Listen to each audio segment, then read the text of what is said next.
नमस्कार दोस्तों, मैं रत्नेश सर आप सभी का स्टडी 91 में स्वागत करता हूं। और कैसे हैं आप सभी? उम्मीद करता हूं आप सभी स्वस्थ होंगे, जहां भी होंगे मस्त होंगे। दोस्तों आज बहुत ही इंपॉर्टेंट सेशन लेके आया हूं, जैसा कि आप जानते हैं। दोस्तों आज हम नॉर्म चॉम्स्की के बारे में पढ़ेंगे और उनसे संबंधित प्रश्नों के बारे में डिस्कस होगा।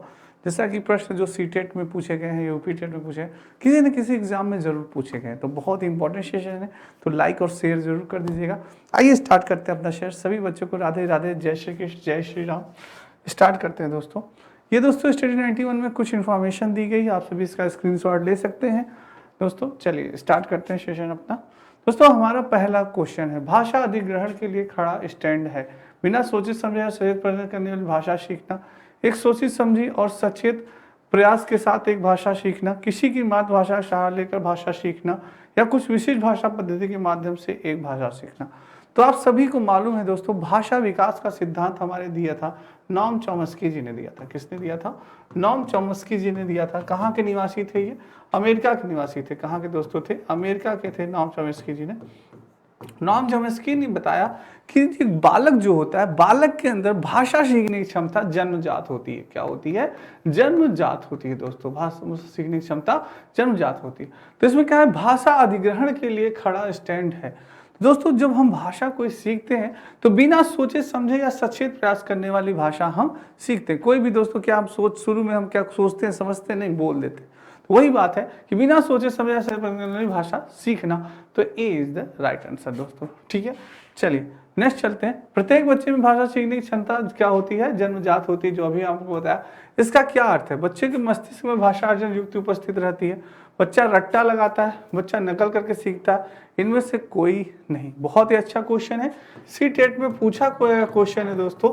यूपी टेट और सुपर टेट में भी आ सकता है। सारे बच्चे दे दोस्तों, आंसर देने का प्रयास करें सारे बच्चे, मेरे सभी बच्चे। बहुत अच्छा क्वेश्चन है, स्क्रीनशॉट ले लीजिएगा दोस्तों। प्रत्येक बच्चे में भाषा सीखने की क्षमता जन्मजात होती है, ये बताया हमारे नॉर्म चॉम्स्की जी ने।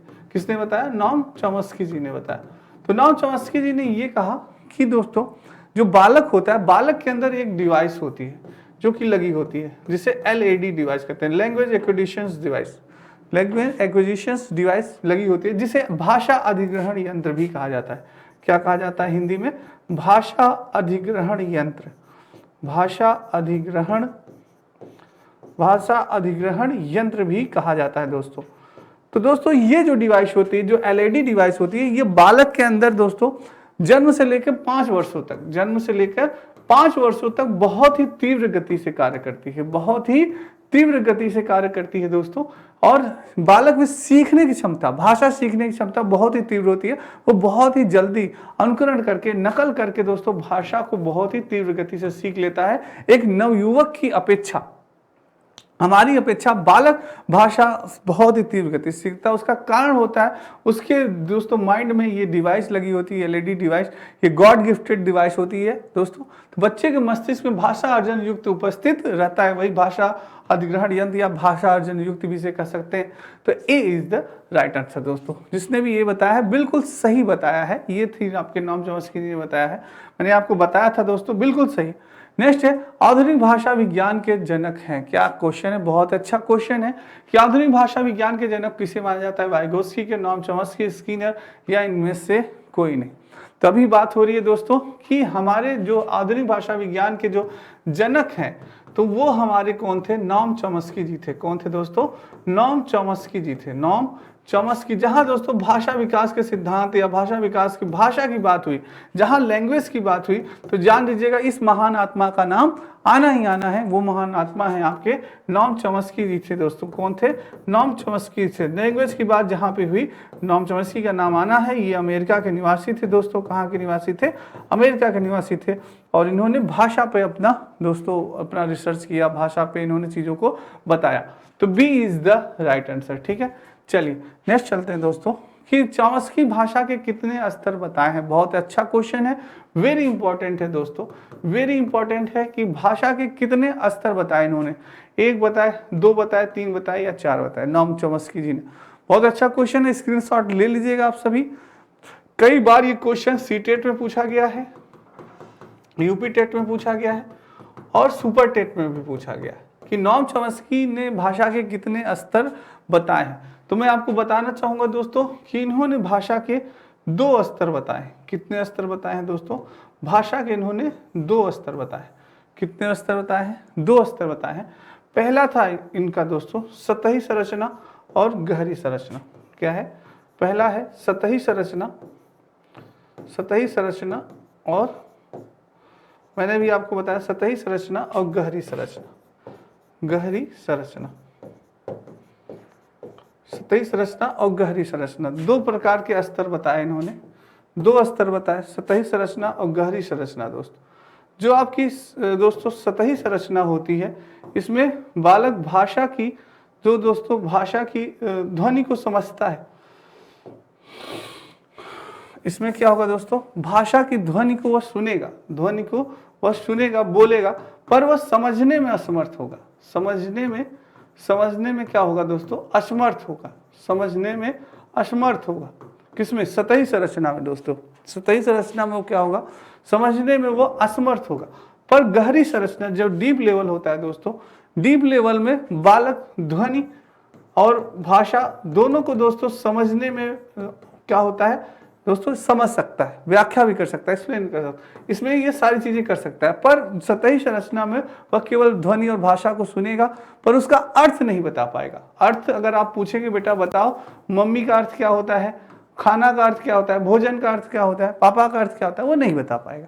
पर इसमें गहरी संरचना में वह मम्मी पापा सबका अर्थ बता देगा, सही से चीजों को एक्सप्लेन कर देगा। तो ये चीज है। ये 2 स्तर बताए आपके नॉम चॉम्स्की जी ने, सतही संरचना और गहरी संरचना। ठीक है दोस्तों, तो B is the right answer, बिल्कुल सही आंसर है। नेक्स्ट है नॉम चॉम्स्की के अनुसार कौन सा कथन सही है? दोस्तों कभी कभी यहाँ पे नहीं आ जाता है। क्या आ जाता है? नहीं आ जाता है। तो कई बच्चे कंफ्यूज हो जाते हैं और क्वेश्चंस को ध्यान से नहीं पढ़ने के कारण आता हुआ क्वेश्चन गलत हो जाता है। जब आता हुआ क्वेश्चन गलत हो जाता है तो बहुत ही दुख होता है, किसी भी बच्चे को बहुत दुख होता है, क्योंकि 1 नंबर से ही दोस्तों, सिर्फ 1 नंबर से ही हम मेरिट से अंदर होते हैं और 1 ही नंबर से हम मेरिट से बाहर भी होते हैं। दोस्तों कंपटीशन में एक नंबर हमारे लिए बहुत इंपॉर्टेंट है। 1 नंबर से हम कई लाखों बच्चों से पीछे हो जाते हैं और दोस्तों 1 ही नंबर से कई लाखों बच्चों से हम आगे भी हो जाते हैं। तो ये कारण है। तो इसलिए हर एक क्वेश्चन हमारे लिए बहुत इंपॉर्टेंट है। ध्यान दीजिएगा, पढ़ के आंसर दीजिएगा। नॉम चॉम्स्की के अनुसार कौन सा कथन सही है? बच्चों को व्याकरण सीखना जरूरी है। बच्चों में भाषा सीखने की क्षमता में बहुत सीमित होती है। बच्चों में भाषा सीखने की जन्मजात क्षमता नहीं होती है। बच्चे में भाषा सीखने की जन्मजात क्षमता होती है। दोस्तों नॉम चॉम्स्की के अनुसार कौन सा कथन सही है? सही आपको बताना है। बहुत अच्छा क्वेश्चन है। कई चीजें हैं जिसमें आप कंफ्यूज हो सकते हैं। गलत नहीं होइएगा आप लोग। सभी बच्चे सही से आंसर बताएं। क्या होगा दोस्तों? जल्दी से आंसर दें सभी बच्चे। गलत नहीं होना चाहिए। बहुत बढ़िया, बिल्कुल सही है। बच्चों को व्याकरण सीखना क्या जरूरी है? दोस्तों मैंने आपको बताया, एक भी बार क्या चर्चा हुई कि भाषा सीखने के लिए नॉम चॉम्स्की जी ने बताया कि क्या व्याकरण या ग्रामर सीखना जरूरी है? ग्रामर सीखना जरूरी है? बिल्कुल नहीं है। ये बिल्कुल कथन गलत है। व्याकरण सीखना जरूरी नहीं है। बच्चों में भाषा सीखने की क्षमता बहुत सीमित होती है। क्या सीखने की क्षमता कोई सीमित होती है? नहीं। ये दोस्तों बहुत ही, चाहे जितनी भाषा आप सीख सकते हैं, 4 भाषा बोल सकते हैं, 5 भाषा बोल सकते हैं, 6 भाषा, चाहे जितनी भाषा आपकी कैपेसिटी है, आपकी कैपेसिटी है, आपकी क्षमता पर डिपेंड करता है, चाहे जितना। ये सीमित नहीं होती दोस्तों, असीमित होती है, समुद्र की तरह। ठीक है, असीमित होती है। बच्चों में भाषा सीखना जन्मजात क्षमता नहीं होती। मैंने अभी आपको बताया, नॉम चॉम्स्की ने बताया कि बच्चे के अंदर भाषा सीखने की क्षमता जन्मजात होती है। तो D is the right answer. बाकी सारी चीजें गलत हैं, डी आपका सही है। चलिए दोस्तों नेक्स्ट है, शिक्षण प्रक्रिया में विद्यार्थी है आश्रित चर है, स्वतंत्र चर है, मध्यस्थ चर है या इनमें से नहीं? शिक्षण दोस्तों, टीचिंग, बहुत ही अच्छा क्वेश्चन है, वेरी इंपॉर्टेंट है। सीटेट में पूछा गया क्वेश्चन है। उम्मीद करता हूँ सारे बच्चे आंसर बता देंगे। गलत नहीं होना चाहिए किसी भी बच्चे का। सीटेट में पूछा गया क्वेश्चन है, टेट और सुपर टेट में भी आ सकता है। दोस्तों शिक्षण, शिक्षण इन द सेंस टीचिंग। टीचिंग दोस्तों आप सभी अगर आपने बीएड किया होगा, आप बीएड के स्टूडेंट होंगे, तो शिक्षण कार्य, टीचिंग कार्य भी आपने किया होगा। टीचर शिक्षण ट्रेनिंग भी आपने ली होगी, टीचिंग ट्रेनिंग आपने ली होगी। तो आप उससे अनुमान लगाइए, क्या उसमें विद्यार्थी जो स्टूडेंट होता है, जो विद्यार्थी होता है, क्या वह दोस्तों आश्रित चर होता है या स्वतंत्र चर होता है या मध्यस्थ चर होता है या इनमें से कोई नहीं? तो दोस्तों आप सभी जानते हैं जो विद्यार्थी होता है वह आश्रित चर होता है। किस पे आश्रित होता है वह आश्रित होता है अपने अध्यापक पे। किस पे आश्रित होता है? वह अध्यापक पे आश्रित होता है, अपने टीचर पे आश्रित। जिस प्रकार से सर उसको पढ़ाएंगे, जिस प्रकार से सर उससे क्वेश्चन पुटअप करेंगे, जिस प्रकार से क्वेश्चन समझाएंगे, वो सारी चीजों पे आश्रित होता है अपने अध्यापक पे। तो शिक्षा प्रक्रिया में विद्यार्थी होता है आश्रित चर होता है, डिपेंडेंट होता है दोस्तों, ठीक है, अपने टीचर्स पे। तो ये ऑप्शन ए बिल्कुल सही है। जिन बच्चों ने ये बताया बिल्कुल सही बताया। जिन बालकों की बुद्धि लब्धि साधारण है उन्हें मानसिक न्यूनतम ग्रसित की श्रेणी में रखते हैं 70 से कम। बुद्धि लब्ध क्या है? साधारणतः है, तो उनकी मानसिक न्यूनतम ग्रसित श्रेणी में रखेंगे 70 से कम, 70 से ऊपर, 880 या 20। क्या होगा दोस्तों? ये भी क्वेश्चन बहुत अच्छा क्वेश्चन है, इंपॉर्टेंट क्वेश्चन है, जल्दी से बताएं क्या होगा। बहुत बढ़िया। जिन बालकों की बुद्धि लब्धि दोस्तों 70 से कम, किससे? 70 से कम होती है, जो 70 से कम होती है वो साधारणतः उनके मानसिक न्यूनतम ग्रसित में रखा जाता है। न्यूनतम ग्रसित श्रेणी दोस्तों 70 से कम है, तो यानी मानसिक स्तर इनका क्या है? न्यूनतम है। मानसिक स्तर क्या है इनका? न्यूनतम है दोस्तों। तो ए इज द राइट आंसर, ठीक है। कुछ बच्चों की होती है ना 70 से कम होती है, तो न्यूनतम में रखे जाते हैं, ये है दोस्तों। नेक्स्ट चलते हैं। व्यक्तिगत भेद पाए जाते हैं। व्यक्तिगत भेद किस पे पाए जाते हैं? बुद्धि स्तर में, अभिवृत्ति में, गतिवाही योग्यता में, या ये सभी? व्यक्तिगत भेद दोस्तों जो दोस्तों होता है ना, कुछ बालकों में अंदर व्यक्तिगत भेद होता है। बालकों के अंदर क्या होता है? व्यक्तिगत भेद होता है। किस प्रकार का भेद होता है सभी बताइए दोस्तों। व्यक्तिगत भेद बुद्धि स्तर में भी पाया जाता है दोस्तों। कुछ बच्चों की बुद्धि क्या होती है? बहुत ही तेज होती है, कुछ की क्या होती है? कम होती है। तो व्यक्तिगत भेद ये भी हो सकता है, बिल्कुल। अभिवृत्ति में भी दोस्तों होता है, अभिवृत्ति में भी होती है। गतिवाही योग्यता, कोई बच्चा दोस्तों बहुत ही तेज सीखता है, सीखने की जो गति होती है, कोई बच्चा बहुत तेज सीखता है, कोई बच्चा बहुत ही कम गति से सीखता है। भाषाई सीखना है दोस्तों, कोई बच्चा बहुत ही जल्दी लैंग्वेज एक्सेप्ट करता है, बहुत ही जल्दी हिंदी सीख लेता है, उर्दू सीख लेता है, पंजाबी सीख लेता है, सारी चीजें सीख लेता है, और कुछ बच्चे बहुत ही कम सीख पाते हैं। तो ये व्यक्तिगत भेद पाया जाता है दोस्तों, तो ये सभी होगा, D is the right answer, बिल्कुल सही है। व्यक्तिगत भेद D is the right answer. Next चलते हैं दोस्तों। इनमें से कौन सा वंशानुक्रम का नियम नहीं है? वंशानुक्रम का नियम नहीं है, हेरिडिटी का पूछ रहा है दोस्तों। हेरिडिटी का कौन सा नियम नहीं है? हेरिडिटी आपके बहुत इंपॉर्टेंट है दोस्तों। हेरिडिटी का नहीं है, समानता नहीं है, भिन्नता नहीं है, प्रत्यागमन नहीं है, अभिप्रेरणा नहीं है। कौन सा नहीं होगा? पूछा नियम नहीं है, वेरी इंपॉर्टेंट कर लीजिएगा, सीटेट में पूछा गया है दोस्तों, बहुत ही अच्छा क्वेश्चन है। बिल्कुल समानता दोस्तों, वंशानुक्रम में समानता देखने को नहीं मिलती दोस्तों, बिल्कुल देखने को मिलती है। जिस प्रकार से माता पिता होते हैं उसी प्रकार से कुछ तो लक्षण दोस्तों पड़ते ही ना पुत्र पे। बिल्कुल आंखें हैं दोस्तों माता पे जाती हैं, पिता के पे हाइट जाता है, ये चीजें समानता देखने को नहीं मिलती, बिल्कुल देखने को मिलती है, तो ये सही है। भिन्नता भी देखने को मिलती है, कभी कभी दोस्तों भिन्नता भी देखने को मिलती है, वंशा कुछ होते हैं पर छोटे हो जाते हैं बालक, ठीक है, तो ये चीज है। प्रत्यागमन भी। पर अभिप्रेरणा दोस्तों, अभिप्रेरणा क्या है? मोटिवेशन। क्या है? मोटिवेशन। यह दोस्तों स्वयं वो होती है। मोटिवेशन यानी आपको कोई मोटिवेट करता है, या तो आप स्वयं मोटिवेट होते हैं, या तो आप दूसरा कोई व्यक्ति आपको मोटिवेट करता है, यार तुम कर सकते हो, तुम कोई भी काम ऐसा नहीं है जिसे तुम नहीं कर सकते दोस्तों। तो दोस्तों आपके अंदर वो क्षमता होनी चाहिए, वो मोटिवेशन होना चाहिए दोस्तों।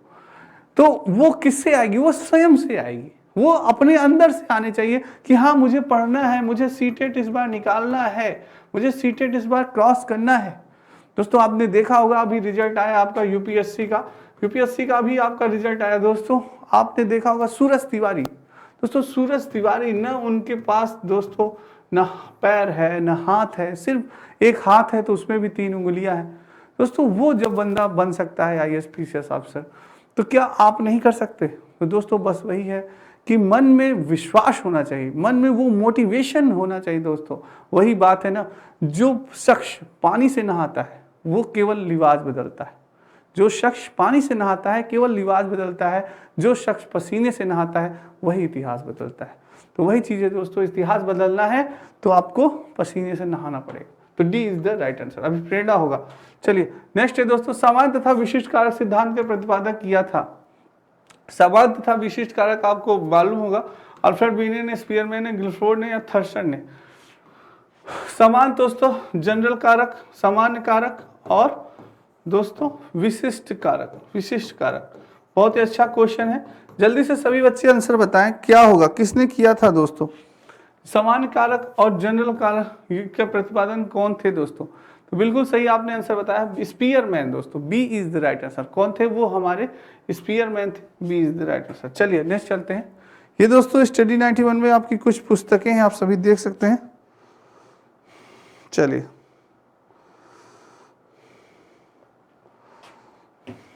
नेक्स्ट चलते हैं दोस्तों। समान तथा विशिष्ट कारक सिद्धांत का प्रतिपादन किया था स्पीयरमैन ने किया था। वही रिपीट हो गया क्या question? B is the right answer. Next question है, निम्न से कौन सा पिछड़ेपन का कारण नहीं है? पिछड़ेपन का कारण नहीं है दोस्तों बताना है। बहुत अच्छा क्वेश्चन है। समान बुद्धि का अभाव, शारीरिक दोष, विशिष्ट पिछड़ापन या स्वस्थ वातावरण, कौन सा है? जल्दी से बताइए। पिछड़ेपन का कारण नहीं है पूछा है दोस्तों, नहीं है पूछा है। सीटेट में पूछा गया क्वेश्चन है दोस्तों।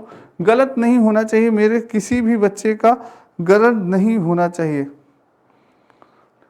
दोस्तों समान बुद्धि का अभाव, यानी समान बुद्धि का अभाव, बुद्धि का अभाव हो सकता है।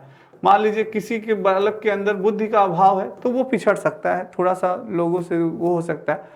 शारीरिक दोष, जिस बालक में शारीरिक दोष है, विकलांग है या किसी कारण से कुछ उसमें दोष है, तो वो भी दोस्तों क्या हो सकता है? बिछड़ सकता है। विशिष्ट पिछड़ापन ये भी। पर स्वस्थ वातावरण, स्वस्थ वातावरण दोस्तों किसी भी रूप से या किसी भी एंगल से आपको लग रहा है कि स्वस्थ वातावरण के कारण कोई पिछड़ सकता है? ये ऑप्शन बिल्कुल गलत है कि स्वस्थ वातावरण में तो लोग दोस्तों और भी अच्छे बन सकते हैं, और भी ग्रोथ कर सकते हैं, और भी आगे बढ़ेंगे, न कि पीछे जाएंगे। तो स्वस्थ वातावरण, D is the right answer.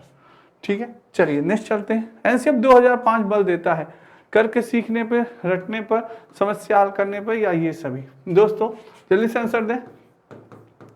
NCF 2005 National Curriculum Framework दोस्तों, RT act 2009, right to education, national education policy 2020, ये सारे दोस्तों बल देते हैं। किस पे बल देते हैं?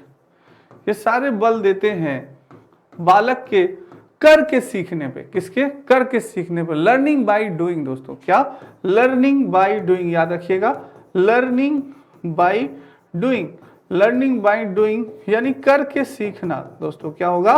कर के सीखने में बल देते हैं आपके NCF 2005, RT act 2009, national education policy 2020।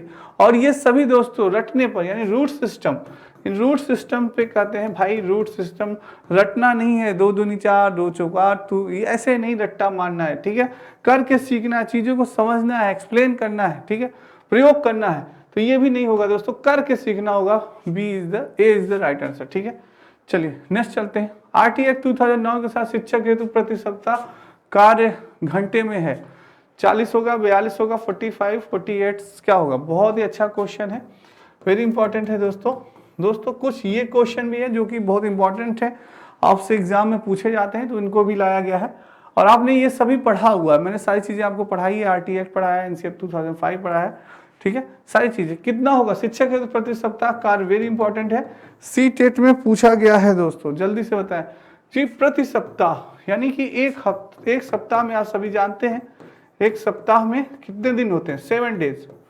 7 days, तो 7 दिन में शिक्षक हेतु कितने कार्य करने चाहिए, कितने घंटे? तो 7 डेज में एक शिक्षक को दोस्तों 45 आवर्स, कितना? 45 आवर्स वर्क आपका करना है दोस्तों। RT act 2009, right to education 2009 के अनुसार आपको 45 घंटे वर्क करने हैं एक हफ्ते के अंदर दोस्तों। ठीक है, तो C is the right answer. Next चलते हैं। 15 की अवस्था तक बालक की दृष्टि एवं श्रवण इंद्रियां पूर्ण विकसित हो चुकी होती है। किस अवस्था तक बालक की दृष्टि एवं श्रवण इंद्रियां पूर्ण विकसित हो चुकी होती है? 3 अथवा 4 वर्ष, 6 अथवा 7 वर्ष, 8 अथवा 9 वर्ष, या इनमें से कोई नहीं। कब होता है दोस्तों बालक की, कब इंद्रियां सारी काम करनी शुरू कर देती हैं? आप सभी जल्दी से आंसर बताएं, देखते हैं कौन बताता है दोस्तों।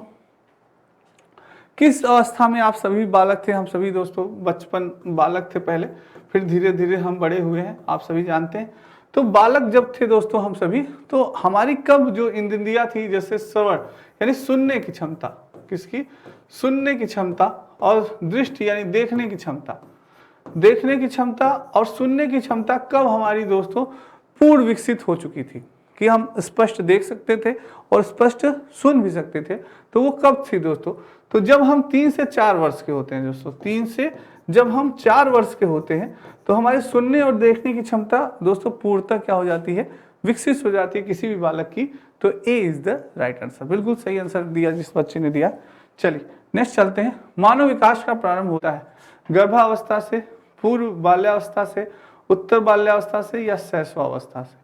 बात हो रही है किसकी दोस्तों? विकास की, डेवलपमेंट की। किसकी हो रही है? डेवलपमेंट की हो रही है दोस्तों, यानी कि विकास की बात हो रही है। तो जो हमारा विकास होता है ना दोस्तों, विकास जो होता है वो प्रारंभ हो जाता है कब होता है? गर्भावस्था से होता है, पूर्व बाल्यावस्था से होता है। सारे बच्चे जल्दी से आंसर दें दोस्तों। तो जो हमारा डेवलपमेंट होता है दोस्तों, विकास जो होता है, आप सभी ने अभिमन्यु की कहानी सुनी होगी कि अभिमन्यु ने दोस्तों चक्रव्यूह तोड़ना अपने माँ के गर्भ में ही सीख लिया था। माँ के गर्भ में ही जब अर्जुन उनको बता रहे थे कहानी, अपनी पत्नी को सुना रहे थे, तो दोस्तों उन्होंने गर्भ में ही अभिमन्यु ने चक्रव्यूह तोड़ना सीख लिया था। तो इसका आंसर आप सभी को पता चल गया होगा कि जो हमारा डेवलपमेंट होता है, विकास होता है, वो कब होता है? गर्भावस्था से ही प्रारंभ हो जाता है। ए इज द राइट आंसर। ठीक है दोस्तों, याद रखिएगा, कभी कंफ्यूज नहीं होंगे। संविधान के किस संशोधन से शिक्षा एक मौलिक अधिकार बन गई? शिक्षा एक मौलिक अधिकार बन गई किस संशोधन? 86वें संशोधन, 25वें संशोधन, 52वें संशोधन या 22वें संशोधन? यानी शिक्षा को दोस्तों एक मौलिक अधिकार दिया गया। शिक्षा को एक मौलिक अधिकार दिया गया और अनुच्छेद 21A के अंतर्गत दोस्तों 6 से 14 वर्ष, 6 से 14 वर्ष के प्रत्येक बालक को, 6 से 14 वर्ष के प्रत्येक बालक को दोस्तों शिक्षा मुफ्त में प्रदान की जाए। शिक्षा मुफ्त में प्रदान की जाए, कोई भी उसकी दोस्तों आपको शुल्क नहीं देने की आवश्यकता है। तो ये संशोधन कब हुआ? कौन सा संशोधन था? सही, जल्दी से सभी लोग आंसर दें। तो दोस्तों ये आपका था, कौन सा संशोधन था? जल्दी से आंसर दें, बिल्कुल गलत नहीं होना चाहिए। तो ये आपका 86वां संशोधन, ए इज द राइट आंसर। 86वें संशोधन के अंतर्गत ये बात कही गई थी। स्क्रीनशॉट लेते चलिएगा, बहुत ही इंपॉर्टेंट क्वेश्चन है जो कि आपके एग्जाम में आए हुए हैं दोस्तों। ठीक है, चलिए दोस्तों चलते हैं नेक्स्ट। अभिप्रेरणा के मूल प्रवृत्ति सिद्धांत के प्रतिपादक थे मैकडूगल थे, अब्राहम मैस्लो, स्पेंसर। अभिप्रेरणा दोस्तों बात हो रही है अभिप्रेरणा की, तो अभिप्रेरणा के आपकी बात हो रही है यानी मोटिवेशन। अभिप्रेरणा इन द सेंस मोटिवेशंस दोस्तों, क्या? मोटिवेशन, मोटिवेशन की बात हुई। संदीप महेश्वरी आपने सुना होगा, मोटिवेशन बहुत ही अच्छा करते हैं संदीप महेश्वरी जी, तो उनका आपने मोटिवेशन सुना होगा। कई मोटिवेशन व्यक्ति हैं आपने सुना होगा, तो वही था। अभिप्रेरणा के मूल प्रवृत्ति सिद्धांत के प्रतिपादक कौन थे? किसके मूल प्रवृत्ति सिद्धांत के प्रतिपादक दोस्तों? तो मूल प्रवृत्तियां कितनी? 14 मूल प्रवृत्तियां बताई हैं आपके मैकडूगल ने दोस्तों। किसने बताई हैं? मैकडूगल जी ने कितनी बताई हैं? 14 मूल प्रवृत्तियां बताई हैं, सभी एक बताए हैं। तो ये चीज है दोस्तों, मैकडूगल ने इस सिद्धांत का प्रतिपादक किया था। ए इज द राइट आंसर। चलिए स्क्रीनशॉट भी आप सभी लेते चलिएगा, गलत नहीं होना चाहिए दोस्तों। चलिए नेक्स्ट चलते हैं। समावेशी कक्षा में किस प्रकार के छात्र शामिल होते हैं? केवल विशिष्ट छात्र, सामान्य और विशिष्ट छात्र, केवल समान छात्र या बहुभाषी और प्रतिभाशाली छात्र? बहुत अच्छा क्वेश्चन है। समावेशी शिक्षा के बारे में जानते हैं दोस्तों थोड़ा सा। समावेशी शिक्षा, समावेशी शिक्षा दोस्तों, इंक्लूसिव एजुकेशन। समावेशी शिक्षा दोस्तों ऐसी शिक्षा जिसमें हर एक बालक दोस्तों, कोई भी बालक हो दोस्तों, कोई भी बालक हो, हर एक बालक इस शिक्षा में समा सकता है। इस शिक्षा में, समावेशी शिक्षा के अंतर्गत शिक्षा ग्रहण कर सकता है, चाहे सामान्य बालक हो, विकलांग बालक हो या तीव्र बुद्धि का बालक हो, चाहे जिस प्रकार का बालक हो दोस्तों, चाहे हिंदू हो, मुस्लिम हो, सिख हो, ईसाई हो, चाहे जिस धर्म का बालक हो, चाहे अमीर हो चाहे गरीब हो। तो समावेशी शिक्षा के अंतर्गत सामान्य, विकलांग, विशिष्ट सभी प्रकार के बालक क्या होते हैं? शिक्षा ग्रहण कर सकते हैं दोस्तों। तो वही होती है सबको एक साथ मिला के एक छत के नीचे शिक्षा प्रदान करना ही क्या कहलाता है? समावेशी शिक्षा कहलाता है दोस्तों, याद रखिएगा। बहुत ही अच्छी होती है समावेशी शिक्षा दोस्तों। इसमें क्या होता है? हर एक बालक, जैसे सपोज एक विकलांग बालक है तो वो अपने आप को समाज से अलग नहीं समझेगा। जब वो आपके साथ दोस्तों लेगा, कहेगा अरे उसके अंदर कोई भेदभाव नहीं, वो यही सोचेगा कि मैं भी इस समाज का एक पार्ट हूँ, मैं समाज से अलग नहीं हूँ। नहीं तो दोस्तों कुछ दुर्घटनाएं ऐसी हो जाती हैं लोगों के साथ, तो वो अपने आप को अलग समझते हैं और लोग उन्हें हीन भावना से देखते हैं। ऐसा नहीं होना चाहिए, पर दोस्तों क्या है, देखते हैं लोग, ठीक है। कुछ लोगों को कहते हैं ना महान आत्माएं होती हैं, उनका व्यवहार नहीं बदला जा सकता, तो वो चीज़ है। तो ये समावेशी शिक्षा जो गवर्नमेंट ने लाई, बहुत ही अच्छी चीज़ लाई दोस्तों। तो ये चीज़ बहुत अच्छी है। तो केवल दोस्तों समान छात्र नहीं होगा, बहुभाषी और प्रतिभाशाली छात्र नहीं होगा, केवल विशिष्ट छात्र नहीं, सामान्य और विशिष्ट छात्र दोनों होते हैं इसमें। B is the right answer, बिल्कुल सही आंसर है। चलिए नेक्स्ट चलते हैं। इनमें से कौन मनोवैज्ञानिक भाषा विकास से संबंधित है? क्या क्वेश्चन लाए रत्नेश सर, बहुत ही अच्छा क्वेश्चन है और सारे बच्चे जरूर आंसर दे देंगे कि भाषा विकास से संबंधित थे। पावलोव थे, बीने थे, चॉम्स्की या मास्लो। दोस्तों पावलोव ने किस पे प्रयोग किया था, इसका भी आंसर जरा सभी लोग बताएं कि पावलोव ने किस पे प्रयोग किया था। पावलोव आप सभी जानते हैं दोस्तों, पावलोव ने कुत्ते पे प्रयोग किया था। किस पे किया था? कुत्ते पे उन्होंने प्रयोग किया था। उसकी लाल ग्रंथियों दोस्तों, लाल ग्रंथियों पे उन्होंने प्रयोग किया था आपके पावलोव ने दोस्तों, ठीक है। तो कुत्ते पे इन्होंने किया था, थार्नडाइक ने बिल्ली पे, थार्नडाइक जी ने किस पे किया था? थार्नडाइक जी ने बिल्ली पे किया था, कैट पे किया था। और दोस्तों कोहलर ने किस पे किया था? सभी जानते हैं, कोहलर ने किया था बनमानुस पे। क्या नाम था उसका? सुल्तान। बनमानुस पे किया था, उसका नाम क्या था? सुल्तान नाम था। क्या नाम था दोस्तों? सुल्तान नाम था। स्किनर ने किया था, स्किनर ने किया था दोस्तों कबूतर और चूहे पे, कबूतर और चूहे पे किया था, ठीक है। ये चीजें भी आपको जानकारी होनी चाहिए सभी बच्चों को। और यहाँ हो रहा है भाषा विकास से संबंधित। तो मैंने आपको बताया था जहाँ पे भाषा विकास की बात आ जाए तो सिर्फ एक ही महान आत्मा का नाम आएगा, वो होंगे हमारे नॉम चॉम्स्की जी। कौन होंगे?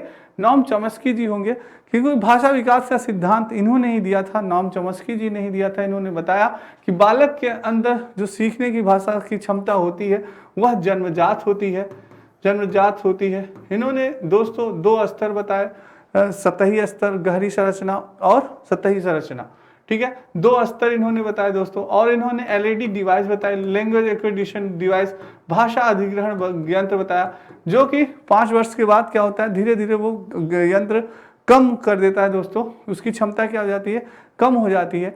तो ये सारी चीजें इन्होंने बताया दोस्तों, ठीक है। तो C is the right answer, बिल्कुल सही है। स्क्रीनशॉट आप सभी ले सकते हैं। तो दोस्तों ये आपके स्टडी 91 में कुछ इन्फॉर्मेशन दी गई है, बहुत ही इंपॉर्टेंट इन्फॉर्मेशन है, आप सभी देख सकते हैं। चलिए तो दोस्तों आज की क्लास आपको कैसी लगी, उम्मीद करता हूँ बहुत ही अच्छी लगी होगी। तो दोस्तों लाइक और शेयर जरूर करिएगा। आज के लिए इतना ही, कल फिर मिलेंगे बहुत ही इंपॉर्टेंट टॉपिक के साथ। तब तक राधे राधे, जय श्री कृष्ण, जय हिंद दोस्तों।